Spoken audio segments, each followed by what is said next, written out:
Olá, estamos começando mais um Entre Aspas e o assunto em debate de hoje é o câncer de pulmão, que cresce não só no Brasil, mas também no mundo e preocupa a saúde. E para falar sobre o assunto, professor, médico, pneumologista, especialista em cirurgia de tórax e também professor universitário, doutor Hugo Alejandro Vega Ortega. Professor Hugo, muito obrigada pela sua presença aqui no Entre Aspas Saúde, né, para esclarecer a questão do câncer de pulmão. Né? É uma doença silenciosa e que cresce muito, não é isso, professor? Exatamente. É um assunto bastante importante e que no século atual se tornou uma doença muito frequente. Tanto é assim que é considerado pela Organização Mundial da Saúde como uma pandemia mundial. Para você ter uma ideia, nós podemos tomar os dados de 2010. No ano de 2010, foram diagnosticados no mundo inteiro 1,5 milhão de casos novos de câncer. Dessa quantidade, 30% está na China e nos Estados Unidos. Em 2010, os números de câncer de pulmão diagnosticados nos Estados Unidos era de 220 mil casos. A grande maioria desses casos é no sexo masculino. Mas, ultimamente, as mulheres estão fumando. E há uma espécie de uma lentidão na ascensão da curva dos homens e parece que há um platô, ao contrário das mulheres. A mulher está em franca ascensão o número de casos de câncer. Coisa, né? E o Brasil, o senhor falou 30% de casos nos Estados Unidos e na China? Isso. No Brasil, não há tantos casos quanto na China e nos Estados Unidos. Mas em 2010 também foram diagnosticados casos novos de 222 mil casos novos de câncer. Muita coisa. Eu li também uma estimativa do Ministério de que aumenta 2% a cada ano a incidência desse tipo de câncer. Exatamente. Por que isso? Porque as pessoas, principalmente as mulheres, estão fumando mais. Então, isso faz com que essa doença se torne bastante frequente.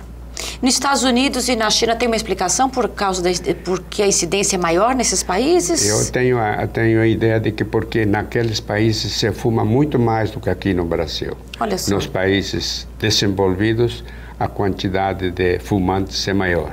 Apesar de todas as campanhas, né, professor, exatamente, né, de todas as proibições, né, o Brasil, ele avançou, acho que mais do que em outros países, né, nossa lei é muito mais rígida na questão hoje de se fumar em locais públicos, né, fechados, né, então a lei penaliza os estabelecimentos. Isso. Quer dizer, antigamente era muito comum você viajar de avião e ter a separação fumantes e não fumantes, que era uma separação ilusória, inclusive, exatamente, né? Agora, e a gente fumava junto mesmo, não estando junto com o fumante, que é uma outra preocupação também, não é, professor? Exato. Tanto é assim que os estudos mostram hoje que as pessoas, há dois tipos, até 3 tipos de fumantes. Os fumantes ativos, que estão fumando mesmo, os fumantes passivos, que convivem com os fumantes ativos, e tem um outro tipo de fumante, o fumante de terceira mão. O que significa isso? Antigamente as pessoas fumavam no carro ou em recintos fechados. Uhum. Mas quando havia uma criança, a família dele, ele parava de fumar. Hoje em dia nós sabemos de que ele pode estar dirigindo o carro sem fumar, mas se ele fumou um pouquinho antes ou ontem, o carro ou aquele ambiente fechado está impregnado de substâncias nocivas que seus familiares ou as pessoas que vêm atrás vão a fumar. É importante ressaltar isso, né? Porque todo mundo, tem muita família que fala assim, exatamente isso que o senhor mencionou. Eu fumo, mas não fumo no carro quando estou com o meu filho, ou eu não fumo no quarto quando o meu filho está presente. Exato. Então eu estou protegendo ele, mas na verdade... Hoje tem demonstrado, isso já tem estudos bem sólidos de que isso se chama fumantes de terceira mão, ou seja, aqueles recintos que estavam fechados e que anteriormente tinham utilizado como fumatórios, eles estão impregnados de substâncias nocivas por até 72 horas. Olha só, então é bom que se diga isso e que se alerte também, né? Que, então tem essa não vou fumar porque meu filho está aqui, mas se você utilizou aquele recinto, então quer dizer, também é um perigo para aquela criança, enfim, ou um idoso, né? Ou alguém da família. Professor, a gente pode dizer, né? Todas essas pessoas que o senhor mencionou, né? O fumante, claro, né? Mas o passivo e esse de terceira mão, né? Eles todos são passíveis de ter o câncer no mesmo nível, professor, exatamente, ou não? No mesmo nível. Obviamente que não nos mesmos números, mas eles são candidatos a ter câncer. Tanto os fumantes de terceira mão quanto os fumantes passivos. Isso é um fato. Uma das causas do câncer de pulmão é o tabagismo. Isso, em 90% dos casos, o tabagismo vai provocar câncer de pulmão. E em 10% outros ambientes. Por exemplo, algumas ocupações, o indivíduo trabalha em ambientes fechados com substâncias nocivas. Eles também vão pegar que substâncias, professor? Seriam, por exemplo, numa indústria, numa fundição, que eles trabalham com uma série de minérios, de metais. As pessoas que hoje em dia é muito comum construir túneis para o metrô em São Paulo, ou aqui na nossa região, se perfura muitos poços. Esses senhores estão em contato com ambientes nocivos, com alguns metais. Dentre esses metais, os mais frequentes, nós temos a sílica e o asbesto. O asbesto, hoje em dia, é utilizado muito em construções. Em construções. É um metal? Um metal. Esse metal, o pó desse metal é aspirado pelos trabalhadores, vai provocar posteriormente câncer. Mas nesse caso, por exemplo, poderia se instituir equipamentos de segurança, né? Aqueles máscaras próprias para isso. Isso resolveria nesses casos, né? Mas não se usa. Não se usa. Ou se usa de lado. Não se deixa de lado. Se usa de lado. Ou é a empresa que não fornece, ou o próprio funcionário que também não utiliza. Porque não se habitua. Mas não é obrigatório essas máscaras? Obrigatório. É obrigatório as máscaras. Mas a gente não vê ninguém usando. Não se vê mesmo. E outra coisa, ultimamente estão saindo não máscaras, senão respiradores. Esses são mais eficientes, que não deixam passar as substâncias nocivas.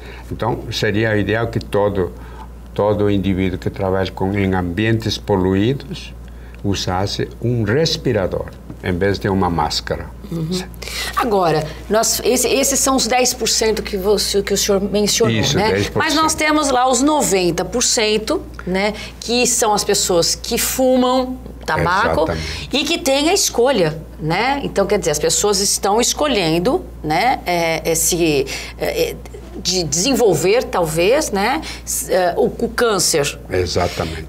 Há alguma incidência de que todos esses fumantes de percentual vão desenvolver algum dia um câncer de pulmão, professor? É possível afirmar isso? Sim, exatamente. Hoje em dia já tem dados bem estudados, experimentos, tanto em animais como observações em pacientes, de que isso é uma realidade. O paciente que fuma qualquer tipo de cigarro, ele vai chegar a ter câncer. Obviamente que há condições hereditárias. Tem gente que mais sensíveis e outras menos sensíveis. Quer dizer, depende de organismo para organismo. Exatamente. Né? Mas, na grande maioria dos fumantes, eles vão desenvolver câncer. Existe também aqueles fumantes que falam assim, né? Ah, eu não fumo todos os dias, né? Tem aquele, não, eu fumo muito. Existe aquele fumante que fuma um maço de cigarro por dia, a gente nem menciona, quer dizer, esse realmente tem um grande prognóstico de ter. Mas e aqueles que fumam assim, eu só fumo quando bebo, ou fumo de final de semana e nem fumo muito? Eles também vão ter. Por quê? Porque já isso também há estudos bem sólidos confirmando isso. Quando um cigarro é queimado para um indivíduo que está fumando, o cigarro a queima do cigarro vai provocar uma fumaça com mais de 4.000 substâncias. Dessas 4.000 substâncias, quase 5.000 substâncias nocivas para o organismo. E essas substâncias não estão escritas ali, né? Não estão escritas aí. No maço de cigarro. E dessas quase 5.000 substâncias, hoje em dia sabemos que 60 deste tipo de substâncias são cancerígenas. Certo? Professora, então assim, o senhor dá dados tão importantes, né, tão sérios, né? Nós tivemos as leis, né, anti-tabaco, anti-tabagismo nos ambientes fechados, né, nos ônibus, aviões, enfim, né? O senhor ressalta uma questão assim, tem essa questão dos hotéis e de quartos de fumantes e não fumantes, mas aí no caso, como o senhor havia me dito, se o fumante, eu pegar um quarto de um fumante, eu também viro de terceira mão, então quer dizer, isso as pessoas têm que realmente ficar atentas a isso. Mas eu queria que o senhor falasse o seguinte, se nós temos tantos problemas, né? Se está o cigarro não seria, então, deveria ser mais rígido, né? Porque, assim, tudo bem que hoje não se faz mais propaganda de cigarro, que antigamente se fazia muito, né? Então, existe aquela coisa que cigarro tem charme, né? Enfim, né? Tem toda a questão do status, né? De quem fuma. Isso está proibido. Está proibido, né? Hoje está proibido. Né? Mas, assim, ele é permitido. E ele é vendido por... Uma criança pode ir lá comprar quando o pai manda, né? Aqui em América do Sul, mas na Europa e nos Estados Unidos já não se vende cigarros para menores de idade. Assim como não se vende álcool. Uhum. No Canadá, as leis são bem rígidas. Uhum. As crianças não podem comprar nem cigarros, nem bebidas alcoólicas. Isso é uma conduta, um critério, digamos, para evitar das pessoas fumarem precocemente. Isso eu chamaria de políticas públicas de saúde, né? E que protegem a população nesse sentido, né? Porque se a população não se protege e a saúde percebe, olha, uma grande incidência e ela vem do tabaco, eu acho que seria importante, né, ressaltar isso e criar mecanismos, assim, de conscientização, né? Acho que avançamos, mas não avançamos muito, né, professor? Isso. Outra coisa, o cigarro aqui é muito barato. Extremamente barato. E ainda as companhias de cigarros nacionais têm uma concorrência terrível com o cigarro que vem do Paraguai. Temos isso também. Temos ainda... O cigarro bem mais barato vem do Paraguai. Isso é um problema cultural. Vai demorar muito tempo para que aconteça aqui. Há proibições, há leis mais ou menos rígidas. Já avançamos alguma coisa. Nos restaurantes, em alguns lugares, nos aeroportos já não se fuma. Né? Nos shoppings também, nas lojas, enfim, não se fuma mais. Então estamos avançando. Um dia nós vamos chegar até, porque é uma preocupação mundial. A Organização Mundial da Saúde ditou regras no intuito de diminuir a quantidade de pessoas que contraem câncer. Há umas orientações de que até 2025 se reduz a quantidade de fumantes, pelo menos em 50%. Vamos saber se é possível. É verdade. Professor, nós só vamos para um rápido intervalo e voltamos daqui a pouco.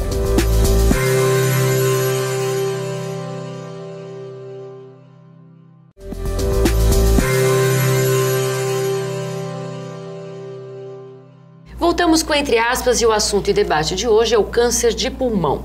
Professor, no primeiro bloco nós falamos sobre a questão do câncer de pulmão no mundo, no Brasil, a sua evolução, né? O senhor trouxe dados alarmantes, né? De uma epidemia, né?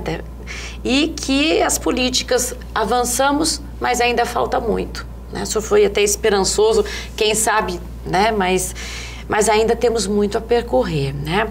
Eu sugiro algumas dúvidas até no nosso intervalo. A pessoa que parou de fumar e foi fumante, não tempo e parou de fumar, essa pessoa também pode ter câncer. Pode ter câncer. Sim. Em menor porcentagem, né? Uhum. Mas ele também, se ele fumou, as substâncias ficam ali no pulmão? As substâncias ficam e pode desenvolver câncer, sim, tá? O ideal é nunca fumar. O ideal é nunca fumar. Mas tem gente que acha, não, eu já parei de fumar e estou livre do câncer. Não está livre do câncer. Mas é que antes, professor, como a gente falou no início, né, tinha uma moda, né? E as pessoas não tinham a noção de que o cigarro fizesse tão mal como hoje a imprensa e a própria medicina colocam as estatísticas dessa evolução, né? Então, antes, as propagandas, né? Tinham até apresentadores de televisão que fumavam no ar, atores de novela, né, professor? O senhor viveu isso? Exatamente, eu também, quando pequeno. Então, você projeta de pequeno isso, você fuma e, quer dizer, você não vê que aquilo vai causar um mal, né? Até levar à morte, né? Então, eu posso contar um fato bastante interessante. Uhum. Isso aconteceu agora há pouco, na Inglaterra. Teve uma criança que nasceu com uma doença hereditária, que se chama fibrose cística. Uhum. Essa doença deteriora o organismo inteiro, inclusive os pulmões. E os pais lutaram com essa criança durante a vida toda. Quando ela chegou a ter 20 anos, propuseram para ela, se ela já estava cansada de tantos remédios, vivia com oxigênio continuamente, e os pais e os médicos conversaram com ela e aconselharam que havia um doador de pulmão e que se ela gostaria de ter.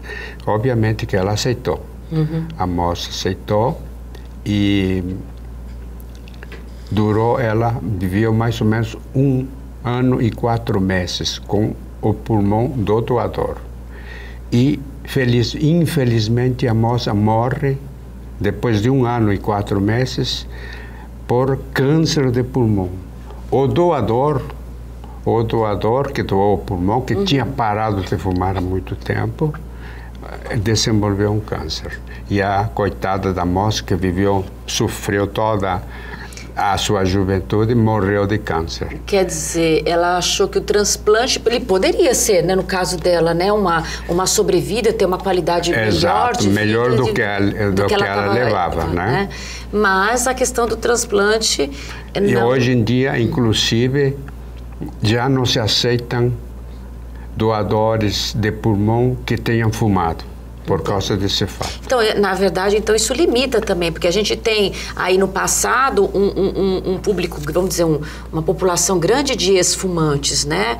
Que não tinham essa consciência que nós falamos aqui, né? Que fumavam porque ou via o pai fumar, ou porque havia muitos fumantes na família, ou porque a própria televisão falava fume, que é bonito, né? Porque era bem isso, né, professor? Exatamente. Então, quer dizer, o que mudou? Nós temos uma mudança de comportamento, a gente pode dizer, dos últimos 30 anos, né, por aí, ou menos, né, professor? Que houve a proibição, uns 20 anos da propaganda. Mais ou menos por aí. Mais ou menos por aí, uns 20 anos. Não chega nem a 30, eu acho, né? O mundo começou a fumar, os homens começaram a fumar, mais ou menos na Primeira Guerra Mundial. Isso em 1940, por aí. E depois da Segunda Guerra Mundial, foram as mulheres que começaram a fumar. Hoje em dia está fumando todo mundo. E tem uma outra questão até que a gente não falou aqui. E esses jovens que falam, tem o narguile, isso, né? Narguile. Que não tem todo o problema, que não faz mal a fumar, né? O narguile. Tem um cigarro eletrônico também. Tem o cigarro eletrônico. Eletrônico. Mas todos têm nicotina. E a nicotina é uma substância do cigarro que ela vai provocar dependência. E além das substâncias nocivas cancerígenas. Mesmo esse eletrônico? Mas esse eletrônico não é dado para a pessoa que quer parar de fumar? É dado, mas ele tem, para que o camarada continue fumando, ele tem uma substância nicotina. Quer dizer, a pessoa não consegue parar de um dia para a noite. E aí ela utiliza um pouco de nicotina, então ele também está se contaminando ali. Exatamente. Professor, é muito difícil parar de fumar. É difícil. As pessoas... eu atendo muitos pacientes. A porcentagem... Muita gente quer parar de fumar. Mas eu fico tranquilo quando de 100 pessoas que me procuram para parar de fumar, eu vou ficar mais ou menos tranquilo quando 10 a 15% deles conseguem parar. Nossa, o resto continua fumando. Então é um número pequeno.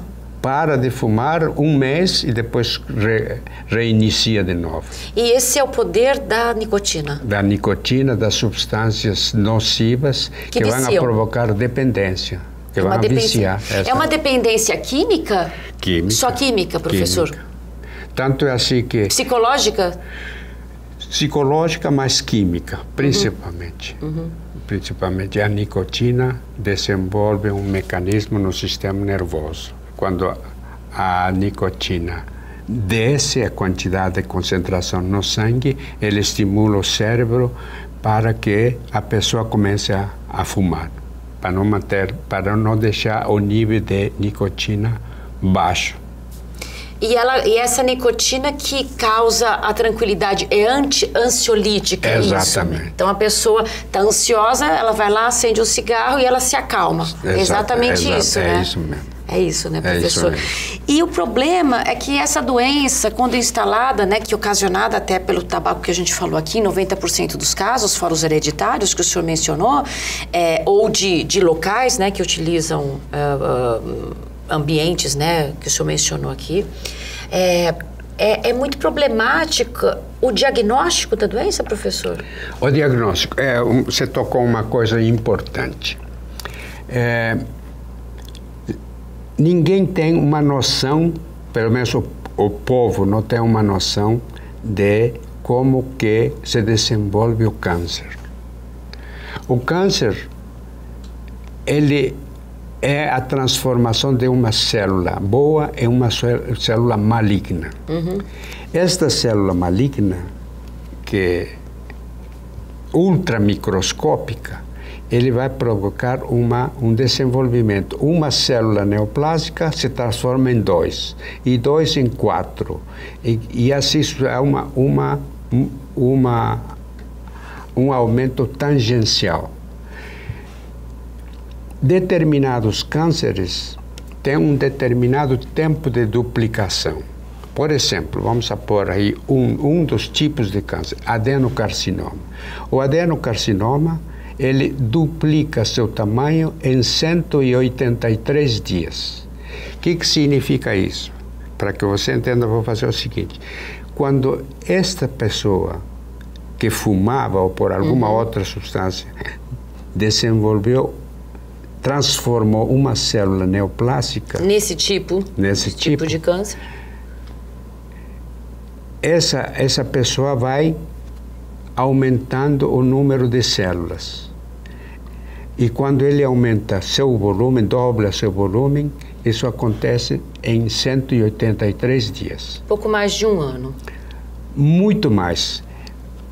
Se você multiplica 183 por uma duplicação, nós vamos até o dobro. Mas então, a lesão ao câncer fica no indivíduo sem sintomas. Ele vai provocar sintomas depois de 40 duplicações.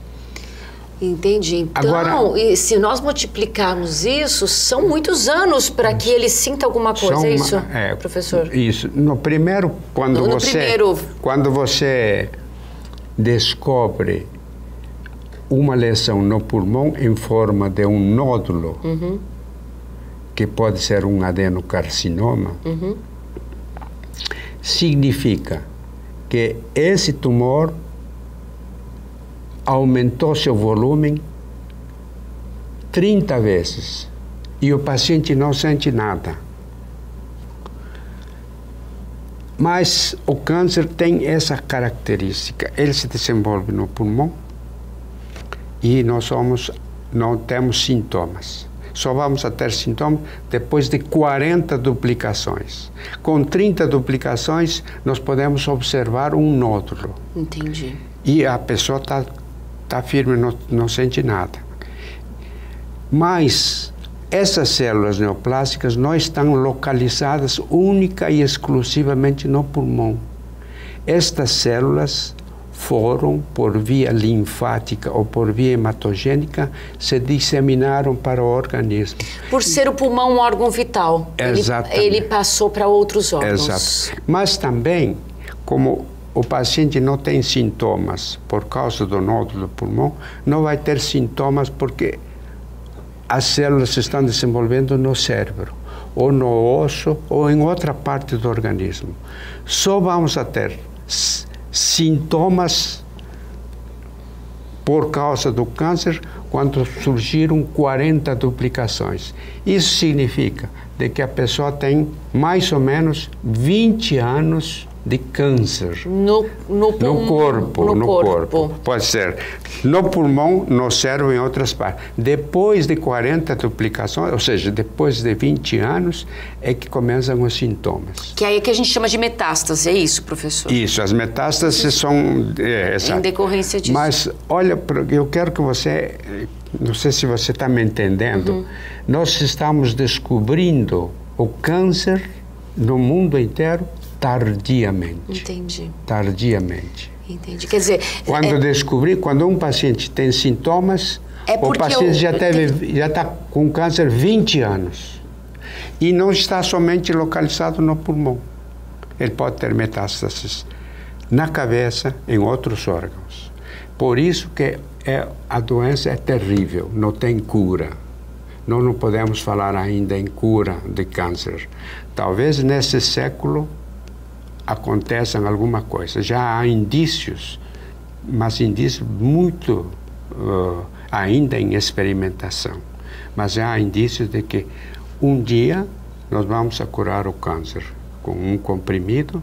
Esse comprimido vai ir no nosso organismo, vai destruir a célula neoplásica no cérebro, no pulmão, em todas as partes. Mas isso vai demorar um pouco. Tomara que aconteça nesse século. Há um prognóstico muito triste, né, professor? Isso que o senhor acaba de dizer. Quer dizer, o câncer se desenvolve, mas ele só se manifesta depois de muito tempo, quando já está avançado. Já está avançado quando e já não se pode fazer nada. Então, quer dizer, as características do câncer de pulmão são perigosíssimas mesmo. São extremamente nocivas para o organismo. Nocivas, né?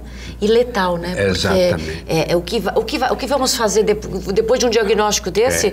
É muito difícil você fazer o que eu estou falando tratamento. Não é uma coisa de suposição, não. É um acompanhamento de pessoas, de cientistas que trabalharam desde 1940 até agora.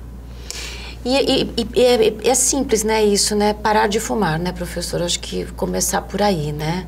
Por isso que a Organização Mundial de Saúde recomenda e obriga que todo mundo pare de fumar. A única coisa que pode resolver o problema do câncer é isso, parando de fumar. Porque quando chega um paciente com sintomas me procurando para fazer uma consulta, ele já tem um câncer extremamente avançado, eu não posso nem operá-lo, não adianta operá-lo. Eu primeiro, antes de operá-lo, eu tenho que pesquisar as metástases no organismo e quase certeza, na grande maioria, vou encontrar. E não adianta eu tirar o pulmão do paciente, Por isso que essa doença é extremamente terrível. Somente vamos a controlar essa doença parando de fumar. Professor, fica então aqui um alerta, né, extremamente importante, né, na entrevista de hoje, e que as pessoas que estão nos assistindo, né, percebam a gravidade disso e que não seja tardio, né, professor? Não sei se o recado foi dado, né? Eu espero que as pessoas que nos veem, que nos escutam, tenham uma noção de que é o câncer, como que se desenvolve. É uma doença traiçoeira. Ela vem devagarzinho, quando se manifesta já é muito tarde. Por isso que eu falei de 1,5 milhão de diagnósticos por ano no mundo. Desse 1,5 milhão de pacientes que são descobertos com câncer, 72% vão a morrer logo. E naqueles 28% com as armas que nós temos agora, com a quimioterapia, com a radioterapia e com a cirurgia, o que nós vamos fazer? Não vamos a curar, apenas vamos a prolongar a vida deles. Quanto tempo? É pouco. Se eu, por exemplo, opero um paciente, depois de ter afastado todas as metástases e acho que está localizado no pulmão, eu vou tirar o pulmão com uma ampla margem de segurança e não descobri nenhuma metástase. A paciente me perguntou, agora então estou curada. Não está curada. Ela tem chance de sobrevida de 5 anos em 14% dos casos. Bom, imagine você como que é essa doença. É sério, né? Professor, fica aqui, então, o seu alerta, né? Muito importante, né? Pro Entre Aspas hoje. Eu agradeço a sua presença, né? Conte comigo. Muito obrigada. O Entre Aspas fica por aqui e até a semana que vem.